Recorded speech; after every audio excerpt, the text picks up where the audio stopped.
Hello and welcome. If you're watching this, chances are you value your independence, your memories, and the quiet clarity of your own mind. And you should.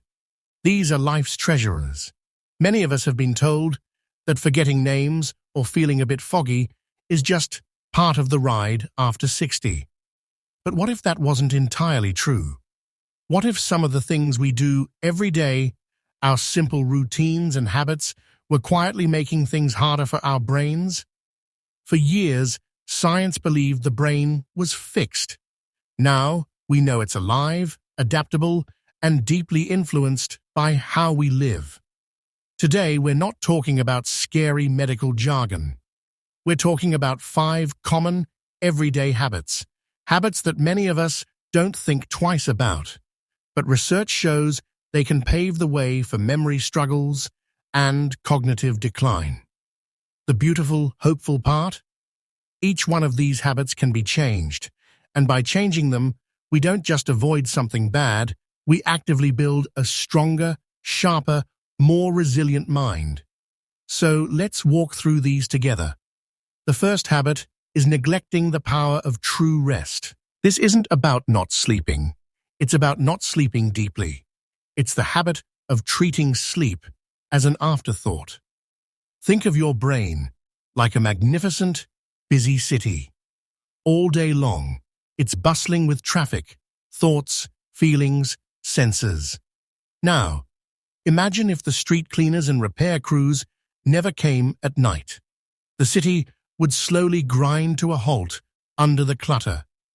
When you sleep deeply, that's when your brain's cleanup crew gets to work. It washes away the day's mental clutter, toxic proteins that, if left to pile up, are directly linked to memory diseases. When you cut sleep short, or it's broken by constant waking, that cleanup is interrupted. You're essentially leaving garbage in the streets of your mind. This goes beyond just feeling tired. It's about your brain's long-term health. A common trap is the late-night screen. That blue light tricks your brain into thinking it's midday, shutting off your natural sleep chemicals. Or the belief that you need less sleep now. You might need slightly less, but you desperately need the quality. What to do instead? Start gentle. Try this. Make your bedroom a sanctuary for sleep only. No news, no worrying in bed. An hour before bed, dim the lights. Try a cup of caffeine-free tea. Listen to soft music. You're not just going to bed, you're gently guiding your brain toward the deep, cleansing rest it deserves. That rest is your first and most powerful defense. The second habit is the quiet danger of withdrawing. This one is silent, and it often happens so slowly we don't even notice. It's the habit of letting our world get smaller. Our brains are social organs. They were built to connect. Every conversation, every shared story, every laugh over a cup of coffee is actually a full brain workout. You're remembering, focusing, reading emotions, and responding all at once. It's the best kind of exercise. But when we lose a spouse, when friends move away, or when getting out feels like a chore, it's easy to slip into quiet days. And that quiet can become loneliness. Chronic loneliness isn't just a feeling. It's a physical stressor on your brain. It releases chemicals that over time can shrink the very center of your brain responsible for making new memories. You might not be a party person, and that's perfectly fine. Connection isn't about big crowds. It's about warmth and consistency. A daily phone call with a child or friend, a weekly visit to a local library or garden club, even waving to your neighbor each morning matters. If leaving home is hard, let technology help. A video call can light up the same brain pathways as a face-to-face visit. The goal isn't to be busy. It's to be needed, to be heard, to have something to look forward to.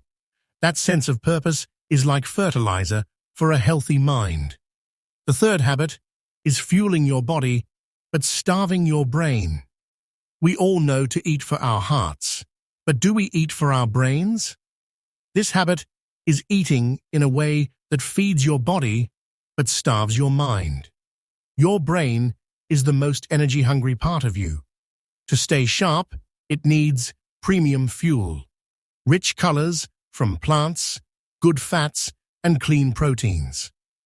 The problem for many of us is that the easiest foods, packaged snacks, frozen meals, white breads, sugary drinks, are like putting low-grade fuel in a luxury engine. They cause inflammation, a kind of internal rusting, that damages delicate brain connections over decades. It's not about a strict diet. It's about making small, powerful swaps. Think in color. The deep purple of a blueberry, the bright orange of a sweet potato, the dark green of spinach. These colors are brain medicine. They protect your cells. And let's talk about water. As we age, our sense of thirst fades, but even mild dehydration makes your brain tissue temporarily shrink, leading to fog and headaches.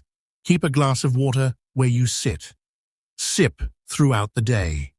You don't have to change everything at once. Start with one meal.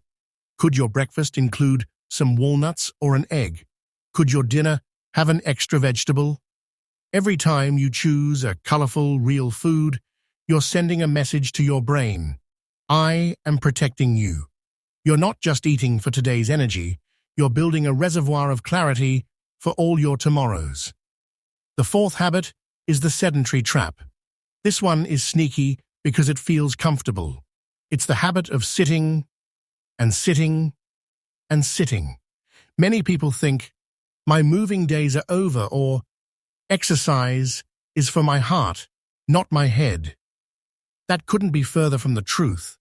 Every time you move your body, you are quite literally pumping life into your brain. Your heartbeat sends a wave of fresh, oxygen-rich blood to your head, nourishing every cell and clearing out waste.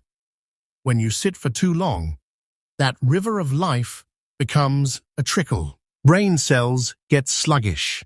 The parts of your brain that control memory and learning start to get less of what they need. The wonderful news is that the best brain movement doesn't require a gym. It's about gentle, consistent motion. Standing up and sitting down from your chair 10 times. Walking to your mailbox and back, just a little farther each day. Stretching your arms toward the ceiling while you wait for the kettle to boil. The goal is to break up long sits. Set a simple timer for every hour. When it goes off, can you stand and march in place for 1 minute? Can you shift your weight from foot to foot? This isn't about fitness, it's about circulation. You are reminding your brain that it's alive and important. That simple act is a powerful shield against decline. The fifth and final habit is carrying the weight of the world. This one is perhaps the heaviest. It's the habit of holding on to stress and never truly letting your mind rest. Worry about family, health, or finances isn't just in your thoughts. It's a chemical bath for your brain. When you're constantly anxious or upset, your body pumps out stress hormones like cortisol. In small doses, it's fine, but as a constant drip, it's like acid on the brain's memory center. This stress also steals the deep sleep we talked about earlier, creating a dangerous cycle. You worry, so you don't sleep well. Because you don't sleep well, your brain can't clean itself, making you more foggy and prone to worry. Breaking this habit is about giving your brain little vacations throughout the day. It's not about stopping all worry. That's impossible. It's about creating moments of peace to balance the scale. It can be as simple as taking 5 deep, slow breaths when you feel tense, sitting outside for 10 minutes and just listening to the birds, getting lost in a hobby you love, knitting, puzzles, painting. Laughter is a powerful medicine here. a funny show, a call with a joyful friend. It also means practicing kindness to yourself. Letting go of old grudges or regrets is like putting down a heavy bag you've been carrying for miles. It frees up so much energy for your brain to use on positive things. A calm mind is a clear mind. Protecting your peace is one of the most direct ways to protect your memory. Look at these 5 habits. They aren't about dramatic failures. They're about small, daily choices. The beautiful truth is that every single day gives you a new chance to make a choice that supports your brain. Don't look at this list and feel overwhelmed. Pick just one. Maybe today, you'll drink an extra glass of water and call a friend. Tomorrow, you might add a vegetable to your lunch and take a short walk. Tiny steps, taken consistently, create a massive change over time. Your brain is listening to your life. It's responding to how you live. So tell it a story of care, of connection, of gentle movement and peaceful moments. You have the power to write that story, starting today.